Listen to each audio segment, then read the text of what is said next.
Men kadastrga bir necha marotaba ariza berdim, lekin doim rad etishmoqda. Kadastr ishlamaydi, pul bermasang arizani o'tkazib berishmaydi. Biz qayerga boraylik? Ijtimoiy tarmoqlarda shu kabi izohlarni ko'p uchratamiz. Ushbu izohni yozgan fuqaroning murojaatini ham o'rganib chiqdik. Ma'lum bo'lishicha, fuqaro ko'chmas mulkni davlat ro'yxatidan o'tkazish uchun kerak bo'ladigan asosiy hujjatlardan biri yerga egalik huquqini tasdiqlovchi qarorni kadastrga bermagan. Shu sababli ariza asosli ravishda rad etilgan. Hurmatli fuqarolar, ayrim hollarda murojaatlarning rad etilishiga tizim yoki xodimlar emas, hujjatlardagi kamchiliklar sababchi bo'lib qoladi. Shunday ekan, ariza topshirayotganingizda hujjatlaringizning to'g'ri va to'liq ekanligiga ishonch hosil qiling. Rasmiy sahifalarimizda arizalar qanday hollarda rad etilishi haqida doimiy ma'lumot berib boramiz. Ushbu foydali ma'lumotlar sizning vaqtingizni tejaydi.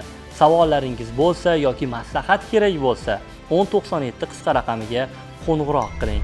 Arizangiz rad etildimi? Avvalo sababini aniqlang. Birovni ayblashga shoshilmang, chunki har bir rad javobining o'ziga yarasha qonuniy sabablari bo'ladi.